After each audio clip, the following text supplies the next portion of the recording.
Father, let us pray. Great God and eternal Father, which art in heaven, we are thankful for another day.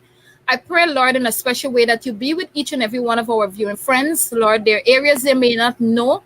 May you help them that they will be able to learn about some facts about infatuation and love and even compatibility so that they can have better love lives. Have your way, we pray. Through Jesus Christ. Amen. So, I have a special bunch of individuals here. Pastor Brent Saint Jean, Dominican by birth, and Vincentian by work and marriage and so forth. I'm the youth director for the St. Vincent and the Grenadines Mission of Seventh-day Adventists. I'm happy to be here. I'm delighted to be part of the program. I am Daniel Jacobs from Guyana, born, bred, grown here. I am a teacher by profession, graduate teacher within the sciences. I'm always in youth work, youth elder, person ministries lead, and the rest of it. And I believe, I'm married by the way, so I believe I have the authority to say a few things on this topic. And I hope we have loads of fun this afternoon. I am Paul Court. I'm originally from Guyana, but I left there 19 years ago. Trinidad has been my adopted home for 9 of those 19 years. I am an assistant professor of music at the University of the Southern Caribbean here in Trinidad. Yes, I am married. I'm married to the same person that I've been friends with for 21 years. We were married 13 of those 21 years. Wow. So we had a good long courtship and plenty fun and lots of time in between, because in between courtship, I was away 6 years in the US. So I could tell you plenty things. All right, thank you so much, Mr. Court. All right, so I'm going to take the lone lady. You're the only single woman on our panel this afternoon. Well, single, I'm not going to say whether she's dating or not. I don't know, but single in a sense she's not married, right? Viewers, go right ahead. By the end, she mightn't be single.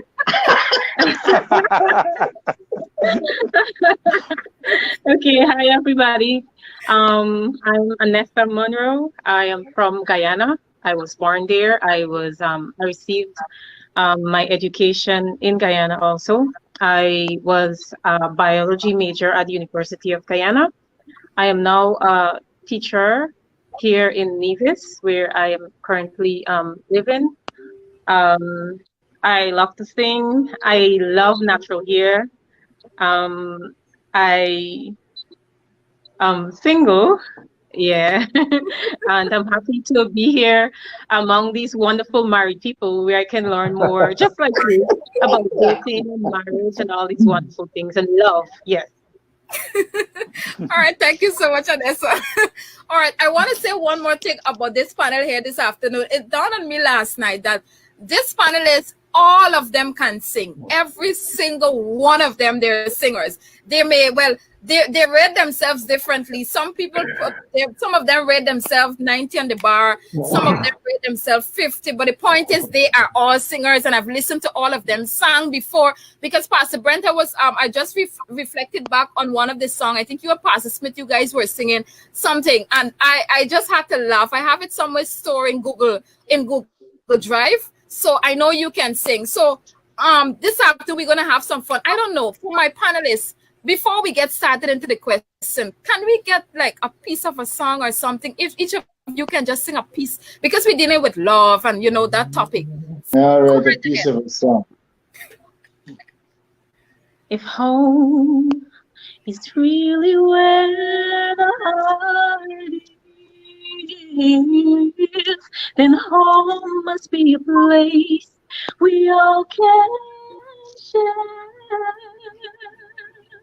For reasons in all differences, our hearts are much the same. And where love is, we come together there. Ooh, I feel like getting married right now. All right, let's go. Let me hear. Who else will be next? Who will be next? I'll go.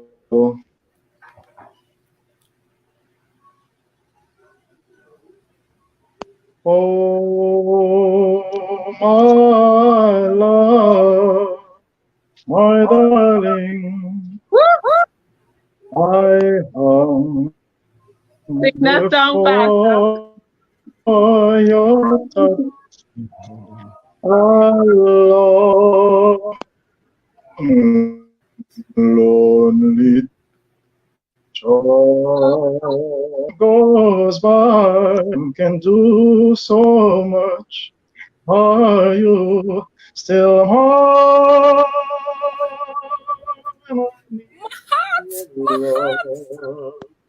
I need you, Lord.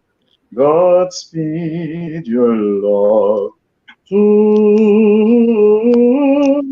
me. Oh, thank you. Thank you. That's one of my favorite love songs. Oh my gosh. Yes. Let us go. So between Pastor Brent and Daniel, now you next to set the platform before we start talking about this love and infatuation. Now, after singing like this, I'm frightened now. Me too. All animals were created equal. Some are more equal than others. Yeah, we'll take Daniel first, and Daniel will decide.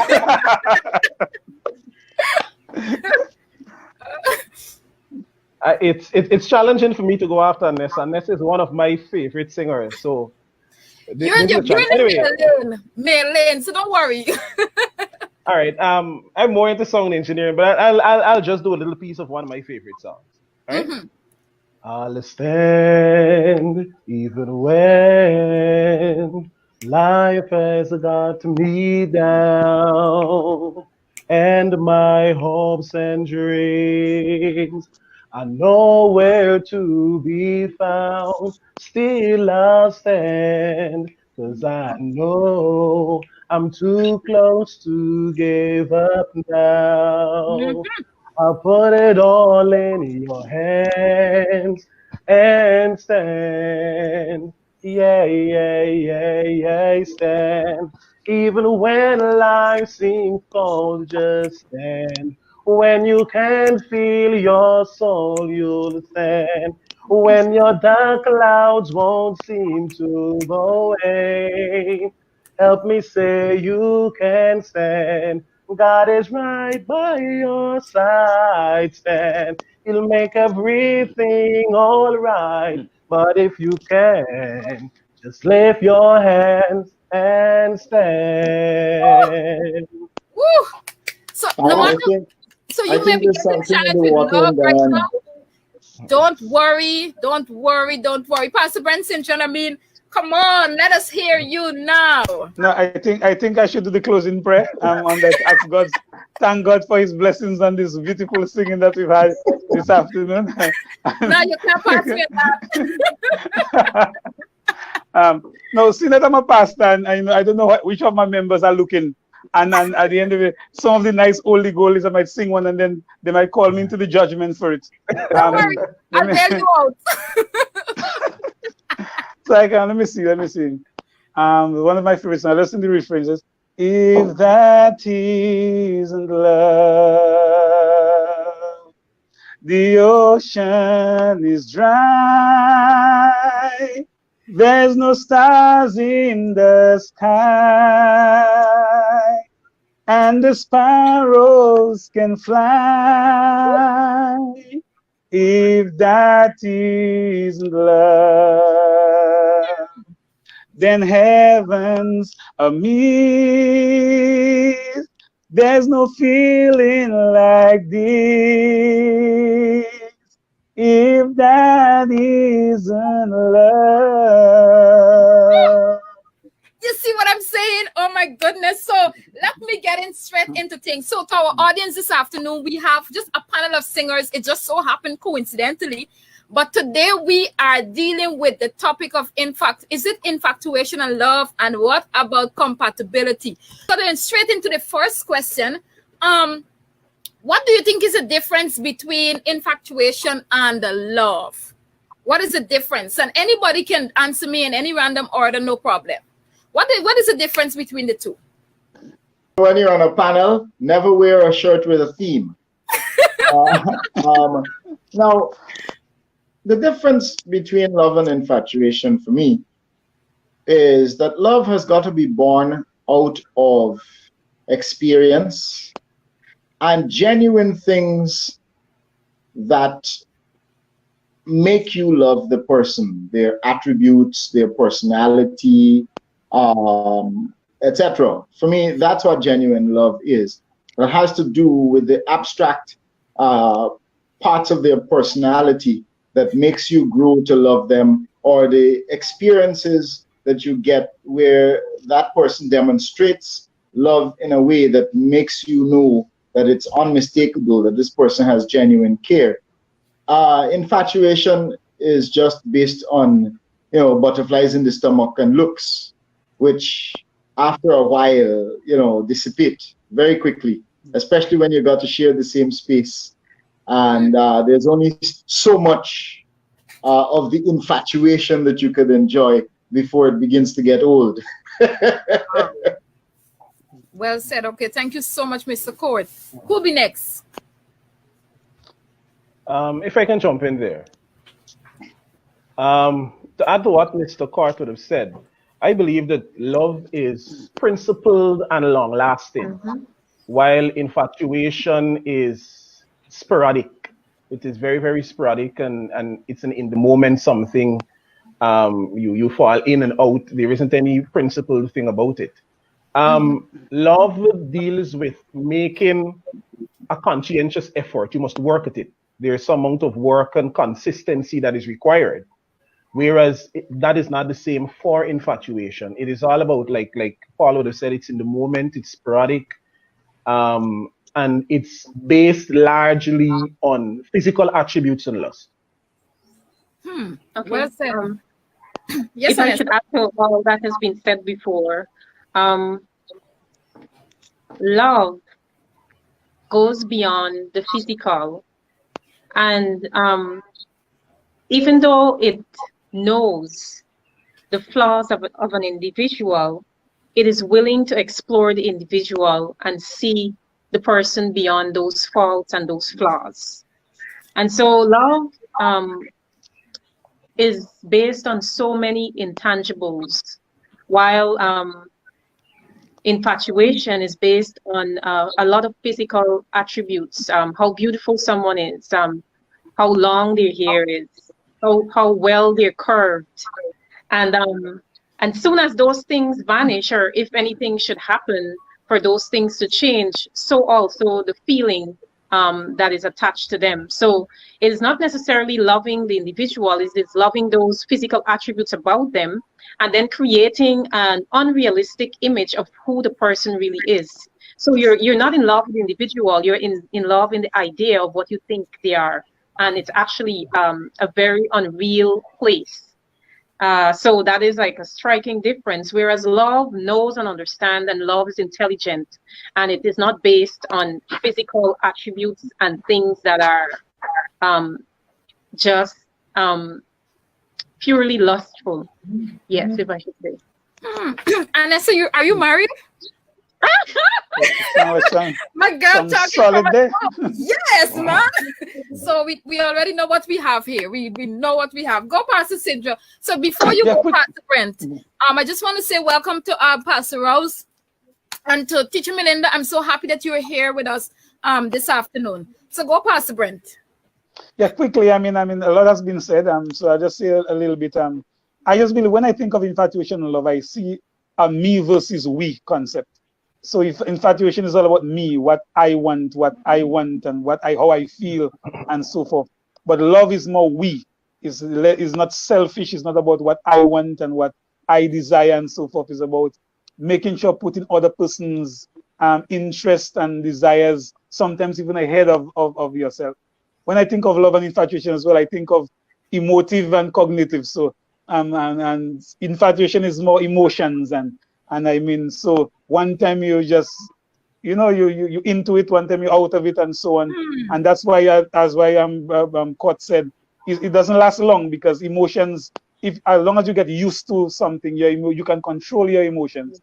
But when you look at love as something cognitive, as Anessa was saying, it's something that you think of. It's a decision that you make, I've decided. It's something that you process in your mind.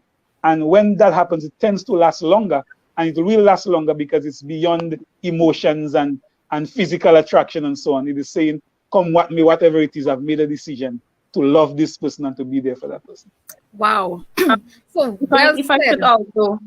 If I should also add, love has its sacrificial component. I like to think of love as giving life. I always say that if you love somebody, you really would give life to them, not just in this life, but in the life to come. So you're not catering to love this person in, like we say, with emotions only, but we are trying to preserve this person's relationship with God. So therefore, if I love somebody, I would not lead them in paths that are incorrect. I would not want them to do things that are wrong so that they can lose out on everlasting life. The persons, by the way, these questions were sent by young people to me about love, what they want to know. And then someone wants to know, how long does infatuation last? So I'm just going to take two responses. Any two panelists, you can answer me this question. How long does infatuation last? Well, when you get to be old enough or married long enough, I think you get to realize that, just like Pastor Brent had said, just like other panelists have suggested, that we think of love, of infatuation as physical and love as cognitive.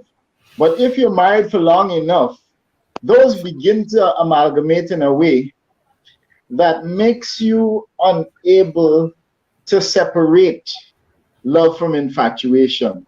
Because after a while, I mean, look, I've been married for 13 years, 3 children, and in spite of physical changes and whatever, I'm still excited and infatuated by my wife after all these years, because you begin to make infatuation cognitive, because you begin to tell yourself, I love her anyway, right? Even if her tummy ain't as flat as it used to be, and she had a C-section, so you see in the scar and whatever, you begin to start to process things differently. And once you've made the decision to still be infatuated by and in love with that person, then the two become malleable and they're inseparable. So it depends on how you are educated emotionally to process these things. So for me, infatuation is still around. Of course, you know, when you just meet, it's a completely different thing. But you've got to let your love inform your infatuation to continue to perpetuate that infatuation. Wow. All right. Thank you. We take one more response on that. How long does infatuation last? If I may, I believe that Mr. Cart, and I loved all that he said, but to me, he spoke to one side of the coin in that he's talking about infatuation within Marriage. a love relationship. Correct. Not just marriage, a love relationship. And I'm thinking about infatuation without that love relationship, because we can interpret it both ways. And so if there is infatuation alone and there is no love and no principle and you don't like the person for who they are, then I think that is what most persons think about. In that case, it will not last very long, because it's based on feelings. And I feel one way today, 2 minutes from now, I can feel a totally different way. 10 minutes from then, I can feel differently. And so that feeling can change at any time. The person can do something that I don't like, and I just decide that, hey, I'm out of this, all right? And so you can have that continuous infatuation and physical attraction when you have that love relationship, because there is some substance there, something more than just the physical, and that is what allows that to last. If you only have the physical, as in the case with infatuation only, then it will not last very long. Great submissions. All right. So my the other question is, how do you know when you are in love? And maybe I'll take 1 point from each one of you, and let's see how we can go through this thing. How do you know? So our young people looking right now, listening in, they want to know if they're really and truly in love. So how do you know when you're in love? Panelists, over to you. Oh, that's a very complex question. How do you know? How do you know when you're in love? Even in my experience and so on, I believe sometimes it takes you a while before you really realize that you are in love in the true sense of the word. I remember when I was dating. Well, we're not dating. We're very good friends. My wife and I. My now wife. I remember we were very good friends. We limed together at the university. We did everything together and so on. And at some point, you recognize that the person's happiness means so much to you. You tend to make sacrifices for that person. I mean, it's not just the attraction. It's not the attraction anymore. It's something about you find yourself doing things that you would not usually do for that person. And before you know, you realize that when you are not with the person, you feel like something is missing in your life. And it's at that point you start to realize, this is more than just an attraction. And that's why I always tell young people. And that I remember, I can give you a short story about, quickly. I remember when my wife and I were very good friends and so forth. I remember a young lady wanted to go somewhere with me. I can't remember what it was. And I was talking to my then friend about it. And then she said to me, why does she want to go there with you? And I'm like, and I remember saying to her, why does that trouble you? I mean, so clearly, there is more than a friendship there. I mean, if you're being troubled that this young lady wants to go with me somewhere, then clearly we need to assess what this relationship is.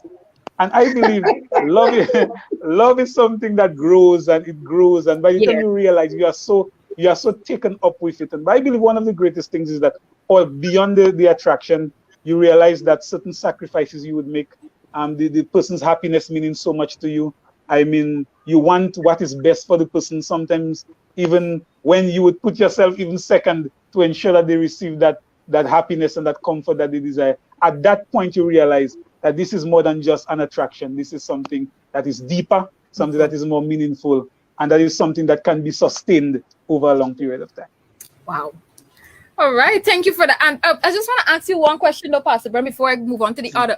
So while you were in this friendship relationship, well, you guys were friends. You guys were friends without you weren't dating anyone. Was she just your best friend or your good friend, and then you were dating someone else? If you don't mind sharing that.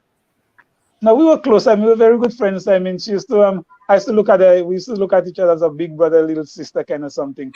That's how bad it was. I mean, it sounds bad, but but I mean, she's a couple years. Yeah, she's just about 3 years younger than I am. But I mean, I was in university first, and so I didn't see the relationship as that early. But the more you spend time with the person and you develop, you realize that your compatibility and so forth. Yeah. After a while, it starts growing upon you and so on. And that's what makes a relationship strong. That's why I always tell people I'm not worried about my wife's relationship with me, because I believe the foundation that was set, that friendship, that friendship, that getting to know each other, getting to know your likes and your dislikes, and because how happiness means so much to me and my happiness means so much to her, I believe that really breaks the thing. And I believe it took us a while as friends before we realized that wait, this is no longer ordinary. This is something bigger. But I believe that's crucial, and yeah, it's something amazing. It's amazing to see yourself grow in love with somebody. Yes. All right. Thank you. So who will be next? This is interesting. Well, let me say one quick thing before I make my contribution. Now, Mr. Cort is my father. Paul is my name. Daniel says Mr. Cort and Paul interchangeably. It's just Paul. We aren't born with any titles. On our birth certificates, we only got our first name, our middle name, and our last names. And we don't have any titles, whether Mr., Miss, Doctor, Master, Professor, none of that. So Paul is good. Anyway, what I was going to say is that, yes, it is. How do you know you're in love? Now, I thought I was in love very early, although I was smart enough to know that you can't call it too soon. The reason I say that is the circumstances under which I met my wife. Well, I was moonlighting with the courtship, but I went for another purpose. Now, Okay. my wife's mother, well, my wife's father is a pastor, albeit a Presbyterian pastor, not a Seventh-day Adventist pastor. And her mother supports him in his ministry as a missionary. So she's also a minister in a way. And we went to the church mission in the Essequibo River to do VBS, right? Vacation Bible School. And so I went there to teach singing and do music and things like those, never imagining that the missionary lady had a daughter she'd bring along I'd like. And that's why I said I was moonlighting with the coaching, because I went to teach, but ended up, watching the thing on the side. But what I was going to say is that why I said I thought I was in love very early was that at night, once, you're done your teaching and everything, in a rural part of the country, you sit around the campfire or you sit around in the moonlight on a piece of a tree stump or something, just chatting. And, the first day I landed at the mission, the girl cooked. And I said, check. I like she already. The food tastes good. Right? That was the very first thing. And no joke, was the food first. Then, as we were talking, the issues that interest young people very early, things like sex came up. We were talking, and everybody said all kinds of things, and then she said, there's no greater gift that a woman could give to her husband except that thing on the honeymoon night. And I thought, check, she's talking right. I like that. She has her head on, and she has self-control, right? Then she didn't know I was there observing, At any rate, then, and this one blew me out of the water. And then is when I felt really satisfied, the one that I'm about to mention now. Eventually when I told her, after observing her for about 3 days, after I told her I liked her, she did what no young lady, and I've had several, at that time I was 21. She was 16, soon to be 17, right? So that big brother thing, Pastor Brent, yeah,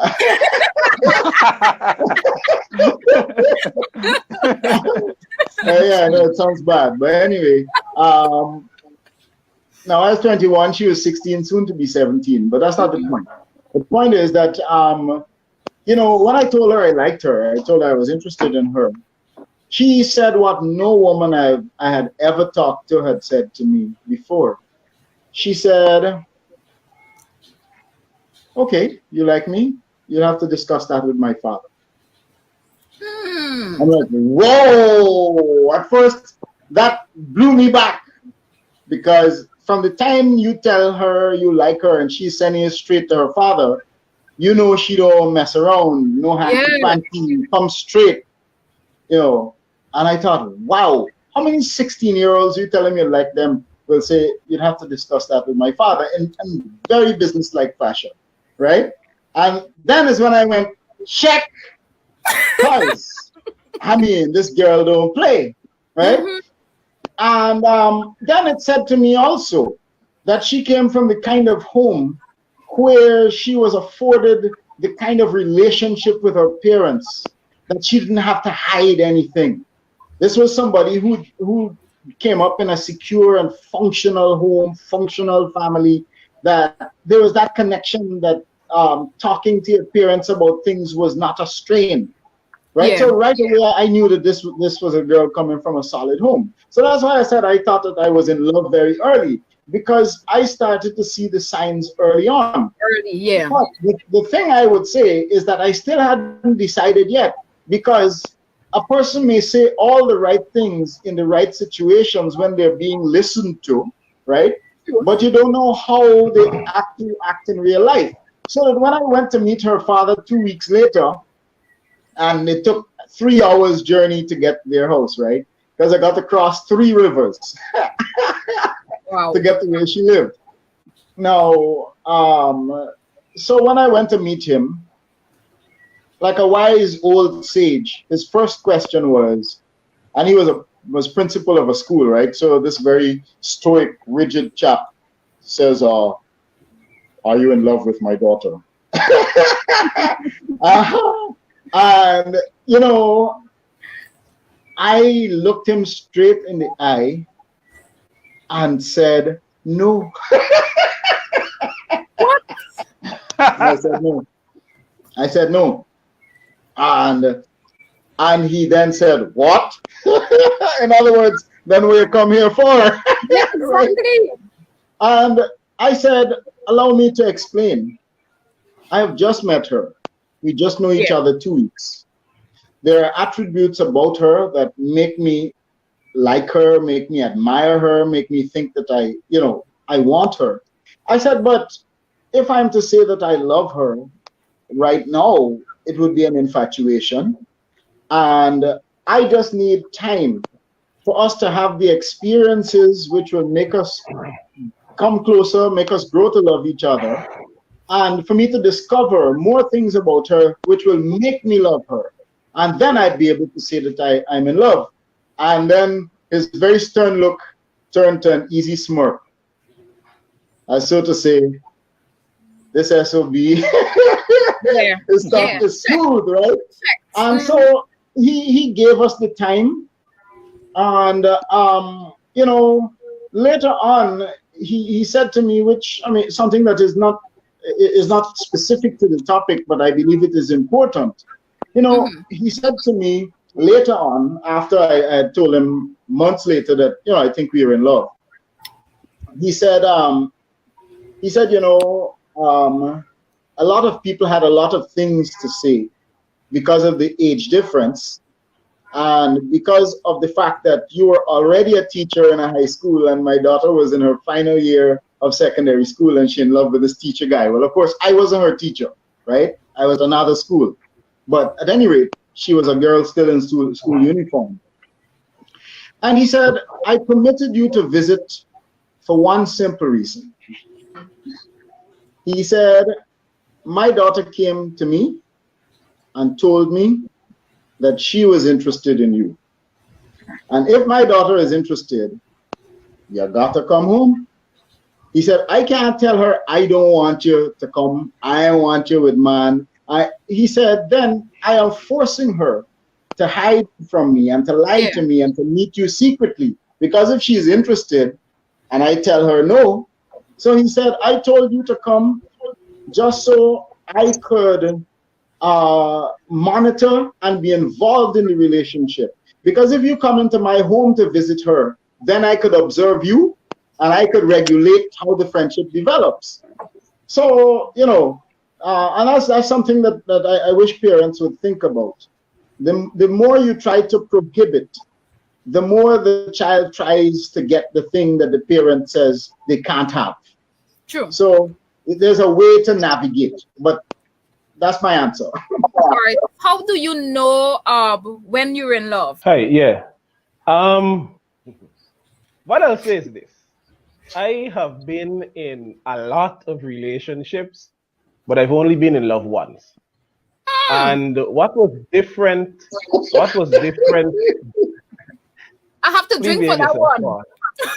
Yeah. Sabbath is Who the know day me, for know me, eh? confessions. Sabbath Amen. is the day for confessions. You're confessing and it's not Sabbath. Right? All right.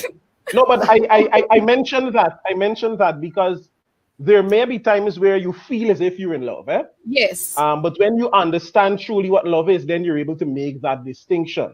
And what was different about it? One of the first things for me, I mean, Paul, I had that same checklist that I was checking me on as well. But what was different for me, as a male, I don't know about the others, but you take pride in the type of young lady that you take to your mother. All right. And Yep. while I would have dated a lot of persons, many of whom would have requested for me to introduce them to my mother, and I refused, my wife was the only young lady that I ever took to my mother. All right. And I did it without her asking, without anything. As a matter of fact, I started talking to my mother about her while we were still in conversation. We were still friends. We were friends for like a year before we started dating. All right. And so when I told my mother, hey, this is my girlfriend, she already knew where I was coming from. All right. Also, while we had just started dating and I had indicated my interests, like Paul would have indicated, we just went out casually sometime. And when my wife came, she said, my mother said to say hi. And I was like, what? Your mother knows that you just out casually and I'm the person that you're with. She says, yeah, she knows everything. I've told her everything and the rest of it. Now, in a man's head, immediately that tells you that this is somebody with principle. They have standard. You just can't run around and play around with that type of person. All right. Also, to me, truly being in love with this person means that whatever I'm doing or wherever I'm at, it is irrelevant. The important thing is who I'm doing it with or who I'm at that place with.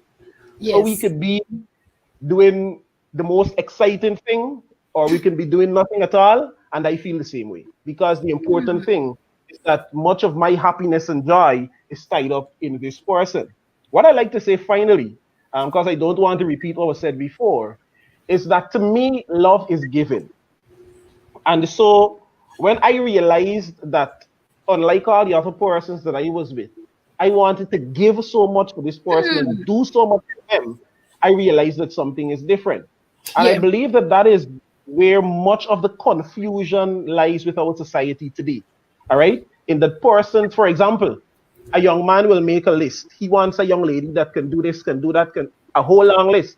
But in that process, he does not indicate what he is willing to put and what he is willing to do. Now, at times it borders on being selfish because many times when we're in relationships and we have all of these qualities that we want in the person, a lot of times these are just qualities that will benefit us and not necessarily anything to do with love. So I want somebody with a house because I want to live comfortable. I want someone with a car because of the same thing. I want someone to cook because I want somebody to cook for me. All right. But to me, the distinction with love came when I wanted to do stuff and I wanted to make her happy. And whenever I did something and she was happy because of that, all right, it brought me much happiness as well. All right. So when I saw those things, that was very, very different from the relationships that I was in before, in which you're not very serious and you're playing around and the rest of it, right? So that's it for me. All right. Anessa, the court is yours. Um, I haven't had much experience with love like these wonderful people here. Um, but I guess being in love is a wonderful thing, and I know that I am in love with someone when it the physical things don't matter. It goes beyond that. It's more like I am not in love with the person's physical attribute, but who they are as an individual. And the very little things that make them smile, or what I can do to put a smile on their face, and the things that they can do for me that can make me smile. Um, yeah, I guess I don't have much to say about this. Yeah.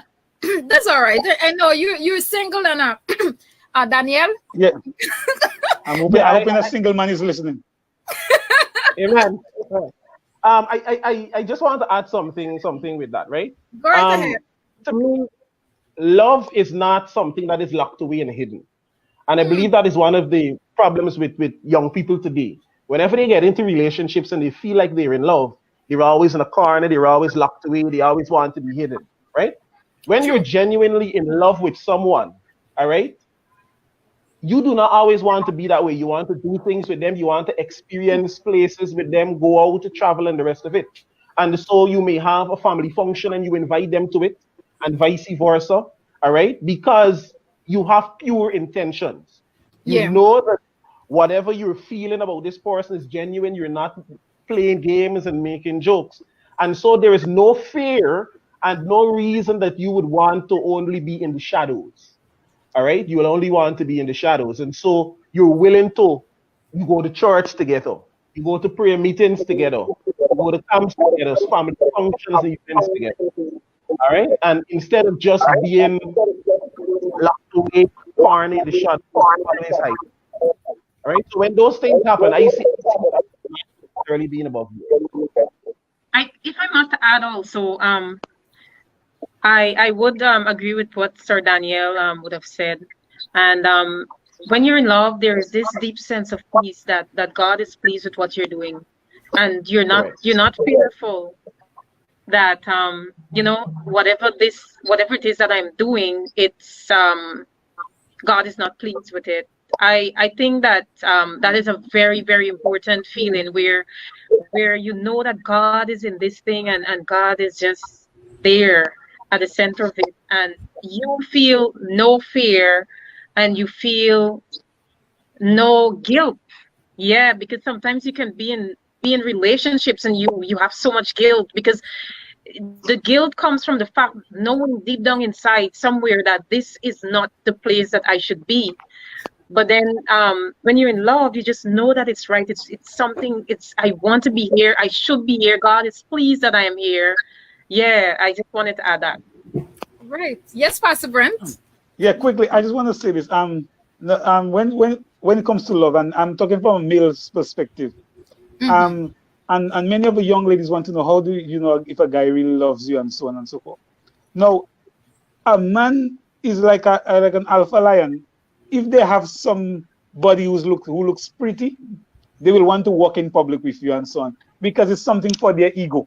So it doesn't mean because someone is comfortable walking with you down the street and so on, means the person love you. Could just be you building his ego, that you just look good physically, that the person say, yeah, but look at me now. I have if it was a hot girl walking down the road with me and so on and so forth. But I always look at it. When a man is seriously in love with a woman, he lets the people who he loves and respects the most know who that woman is. And that's one thing I realized about men. You see, when a man You're takes letting out secrets of the trade. when a man can introduce a woman to his mother, to his mentor, to people that he values in his life, that says that this man is not just looking at you as a physical attraction. This man is looking at you in the long term, because he wants the people who he looks up to see the approval, whether they would love that person as well, and if they look at that person as a good person. So just a tip for our young ladies: if he's not introducing you to the important people in his life, watch out, something not right. Now, let me say very quickly. I like what Daniel raised, and he's absolutely right. I didn't say it, but it's about giving. It's a giving thing, and I think that's very, very important, because I will tell you, having had an 8-year courtship before being married, 2 years I was in Guyana. We were both in Guyana, but 1 year into meeting each other, the opportunity for me to go out to study overseas came, which is why we didn't bother to pursue marriage anytime in a hurry. We had to make sure that, this will survive distance and time and the challenges of being away. 2 years into courtship, I had to go out to study. And we spent 6 years apart because I did 2 degrees out in the US while she was in Guyana. Of course, I used to travel back and forth and that kind of thing. But the fact is that in those 6 years is when we got the opportunity to test our ability to give, to ensure the life of this relationship. right? Correct. Continuous. And giving wasn't always tangible. It's about the things that we gave up, the opportunities that we sacrificed, the decisions that we made for the greater good of our future life together. And we had 6 long years of making decisions like those about what she would forego, what I would forego, etc., etc. And in the end, the investment was so big in tangible and non-tangible things that is what has solidified the foundation and makes me know that I'm never getting out of this simply because of all that I put into it before we got into the marriage. Yeah. Thank you so much for those submissions. All right, good. So my other question that a lot of young people, it's surprising, one of the things I usually message some of my young people and ask, okay, what are some things you want to know on love and infatuation or the topics we're dealing with?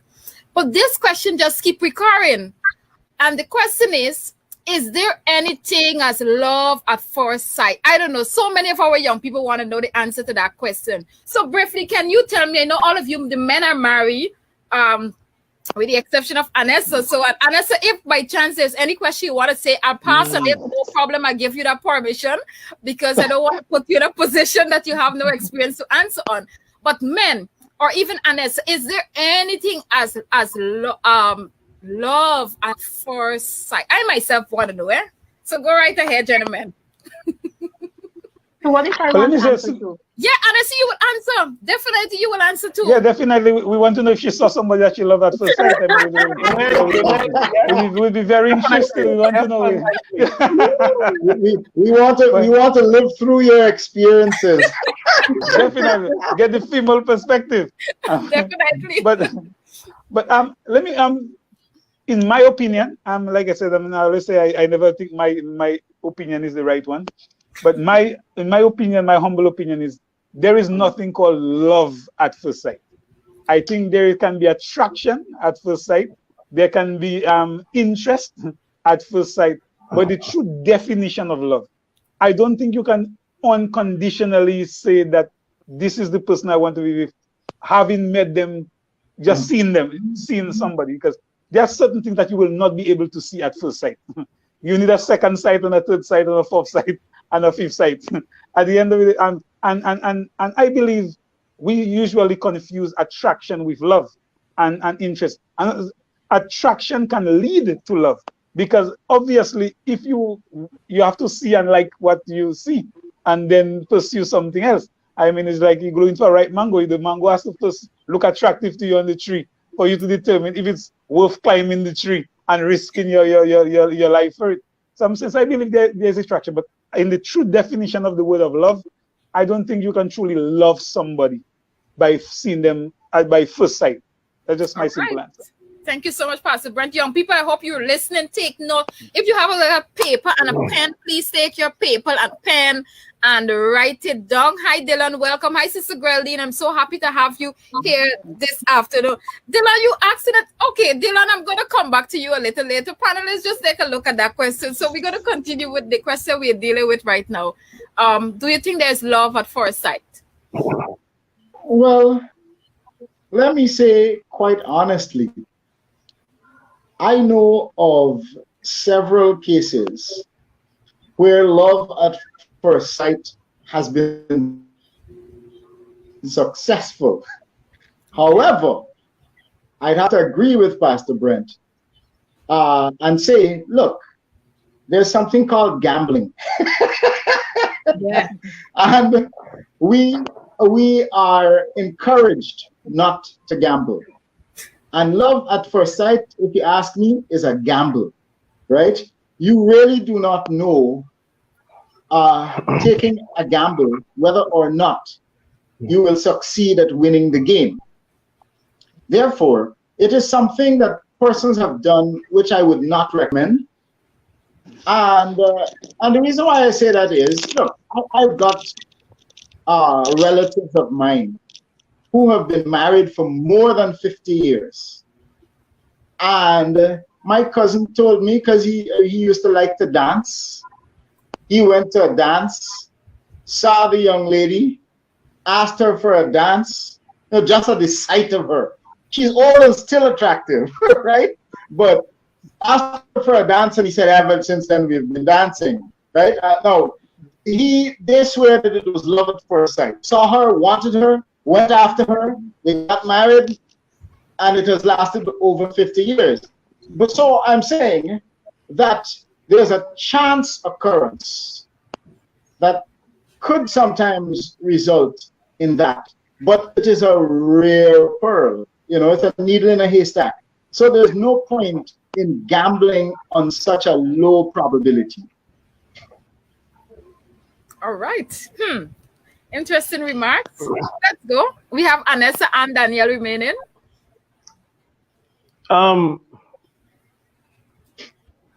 Again, I think that this comes down to a matter of confusion. All right. I do not believe in love at first sight because of the fact that love is principled and love takes into consideration characteristics of the person, character traits. In that moment when I first see someone, I cannot see any of those character traits. All right. And like Paul rightfully said, it's a gamble. What I see may not be exactly what I'm getting. All right. So that's a big, big gamble that you're taking. However, I must admit that for the vast majority of relationships, it begins with attraction. Yeah. Now, usually when you see this person, there must be something that you're attracted to that cause you to decide to show your intentions or share your intentions with them as to what, you know, where you want this to go. I believe, however, that there are cases where this initial attraction is so strong that people confuse it for love. All right. But remember, when I saw my wife for the first time, I met her at a camp. I met her at Camp Goshen. Big up to Camp Goshen, by the way. Yes. I met her at camp. All right. And I believe that year you had about 50 something young ladies at camp. And so there was something about this young lady that caused her to stand out to me. And those things made me attracted to her. All right. And because of that attraction, that caused me to want to take it to the next step of talking to her. Of course, most naturally, if you have that attraction, there's a large possibility that you talk to the person, it can go on from there. But I believe that that is where the dating stage plays a very important part in determining if, apart from what you would have seen at first, because at first sight, you just see the physical characteristics. The dating stage is what would tell you about, you know, their character and their personality. And if there is something there that you can build on and determine basically if what you saw at first is actually viable. Good submission. I love them. I love in the submissions. And so well, the ball is in your court once again. Yes, the men are yes, waiting to hear what you have to say. The world is on pause right now. We expect you to tell us if you've been in love at first sight. No, I'm excited to hear this. Excited to hear this. Actually, since I was growing up, I always looked at the Disney movies, and I always wanted to know why the girls would be so, you know, enamored of the boys, just by, you know, you just see somebody and you're just madly in love, head over heels. And from that early age, I think I would have formulated in my mind that there's no such thing. And I think I would have grew to understand and experience that there isn't anything as love at first sight.